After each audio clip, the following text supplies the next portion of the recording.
what's fascinating is I broke down, watched all the Action Network guys in terms of their big bowl, New Year's Day bowl games, the Wager Talk guys, including Kelly in Vegas, who I like a lot.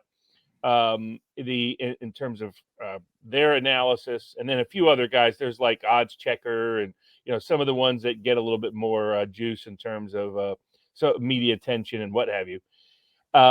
And so what was interesting is you had people that give contradictory interpretations, like Rob Vino, who I like, but when he was breaking down LSU Wisconsin, he gave a completely reverse take of what his Alabama Michigan take was. Like he played into. I see what the public's seeing. The public is seeing an LSU team that has the Heisman winner, an LSU team that is the bigger brand, an LSU team, and a Wisconsin team that mostly underachieved. The thing is, generally speaking, in bowl games, the teams that underachieve during the season, preseason expectations, overachieve in the bowl games, and vice versa. That's where it's one of those inverse data points. Teams that have a better spread record during the regular season are worse against the spread in the bowl season. The teams with the better overall record tend to have a worse spread cover record than the rest. You can kind of see why. A lot of people that haven't seen these teams necessarily a whole lot, looking at record, looking at spread record, looking at expectations, and LSU mostly exceeded expectations despite the early loss to Florida State. Whereas Wisconsin underachieved substantially with the Cincinnati head coach Luke Fickell coming over, and the Phil Longo, the offensive coordinator from North Carolina's explosive offenses, coming over, and Tanner Mordecai from SMU, who I think has one of the best young coaching staffs in the country, coming over. There was a lot of expectation that Wisconsin would sustain its defensive dominance and improve its offensive efficacy. And they have two great, NFL level tailbacks, some NFL offensive linemen, which they typically do. So people are looking at this and they see a blowout. The thing is, the other factors are, generally speaking, teams that are really good offensively and really poor defensively have a terrible spread record in bowl games. And double-digit favorites for like the last 10 years has been a big money loser, unless you're Florida State, you don't send anybody, and you'll remind the entire world why you should have been and were properly excluded from the college football playoff. Tell them, Robert. Tell them. Yeah, exactly. I mean, lose by 60. I mean, at least have some pride. Yeah. That was embarrassing. If Tennessee last year had got in somehow, even without Hendon Hooker, I would have said, "Look, no, we're not one of the top 4 teams anymore, and we don't belong in the top 4." But if we'd been stuck with somebody like Florida State in a bowl game, or somebody like a Georgia or whomever, elite team, we would have given a much better game effort than that. That was a real disgrace. I mean, they had everything on the line there. Like, if you went out and actually beat Georgia, then I could be like, well, I'm not into people declaring themselves national champs, but if you beat Georgia and went undefeated, I'd be like, okay, go ahead, hang your own banner. You'd have had an argument for sure. Oh, yeah. Zero doubt. Liberty still will. We can talk about that. If they go undefeated, they beat Oregon, a team that there's a bunch of folks in Vegas that still insist Oregon is the best talent, best power rated team in the country. They'll have an argument for it. It'll be a heck of an upset. So you look at statistically, Mordecai was out a good part of the season for the Badgers. The Badgers are a little hard to read. And so I see where the public is coming now. Jaden Daniels is out. It's Nussmeier, the guy. I was going to ask you about that. Would you think that? Do you think that was already cooked into the line? Because when he got ruled out, the line really didn't move that much. Only about a point and a half. They already expected it. Yeah, they had because I think this line early on when I initially gave out a pick on the game at sportspicks.locals.com, the line I think was close to 13. At one point, it got up there, but at that point, I figured no way Daniels plays. Or if he does, he plays like a first quarter, a couple of series to get Neighbors the record. And then it came out, I think, 2 or 3 days later that he was out, and that's when the line moved. And then it's bounced around 10.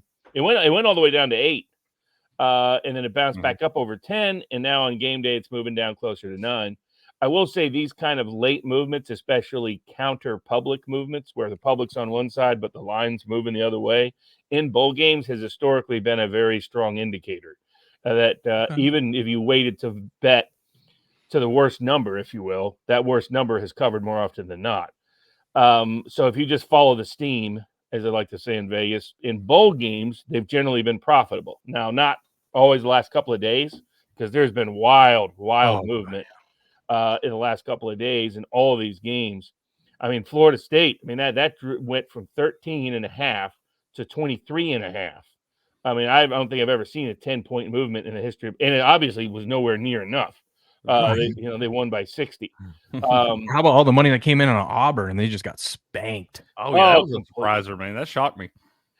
I think it was twofold. A little bit of bad luck for Auburn, but Maryland was a sneaky good defense throughout the year, and Baby Tua was really not the key to Mike Locksley's offense that people thought.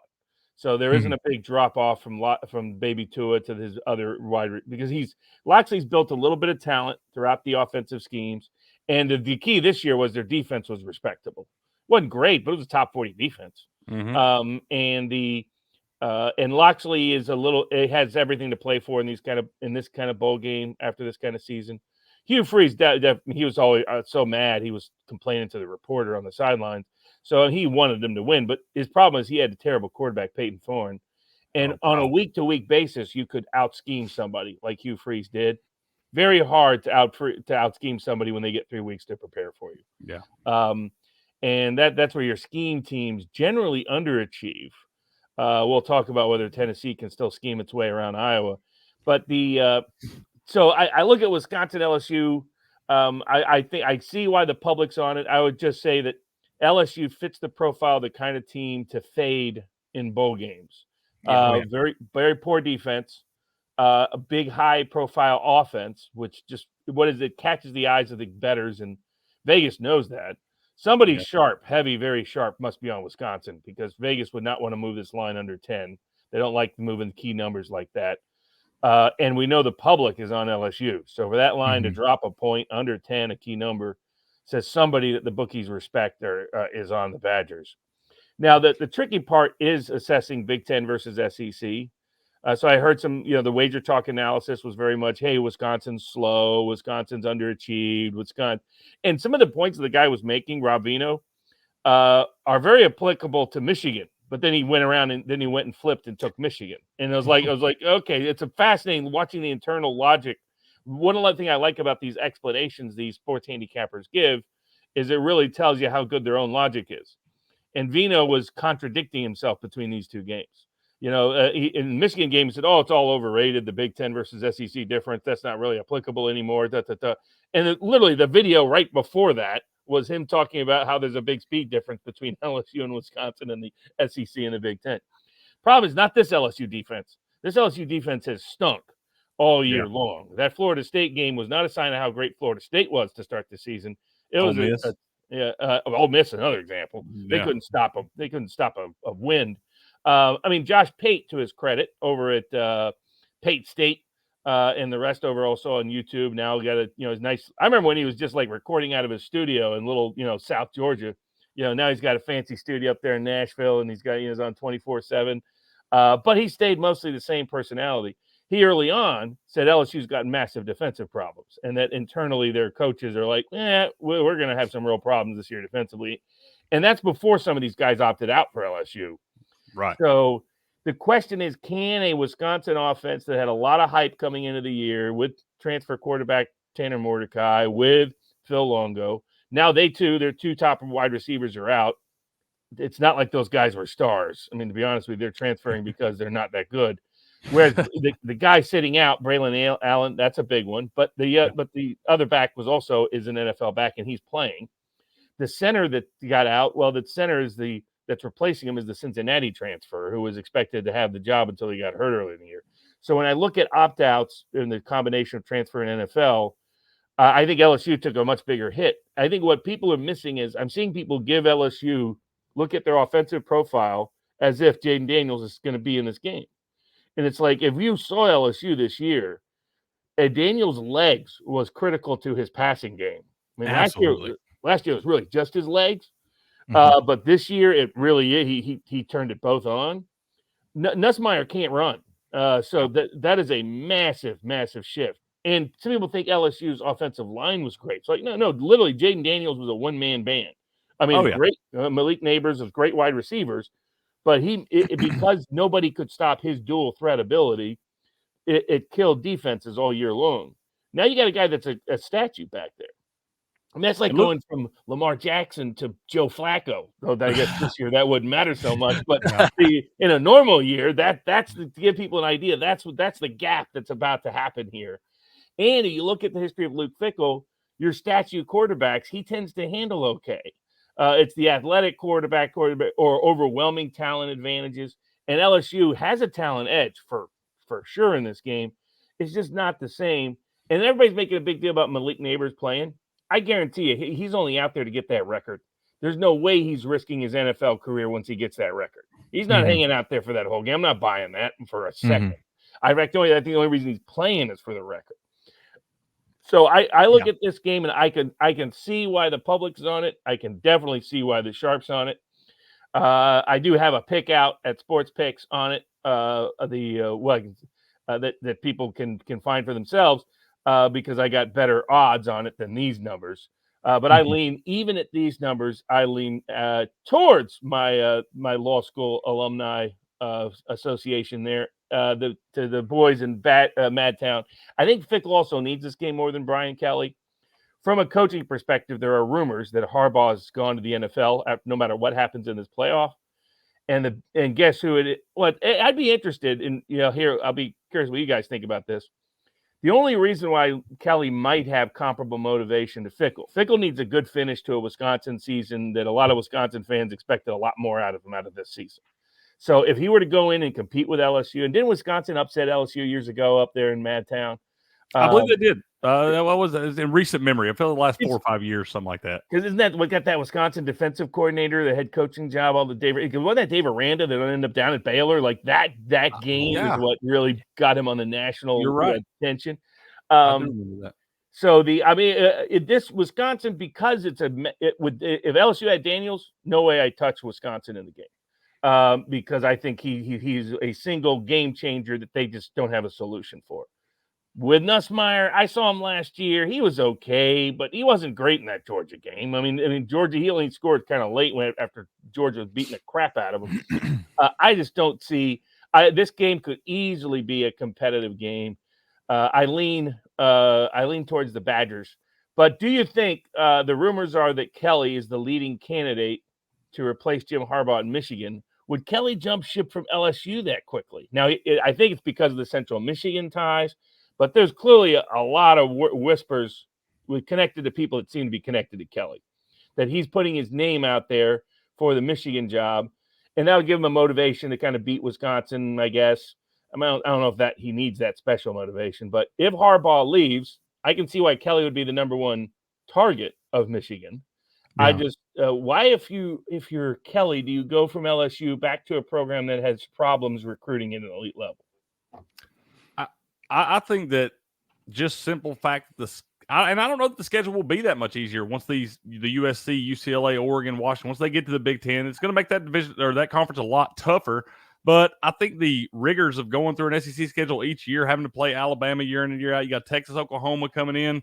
Like, I think if an opportunity like that provided itself, because they're obviously going to pay him to get him to have to do the buyout and all that stuff, but he'll get his money. And I just think that would probably be a softer landing spot than LSU.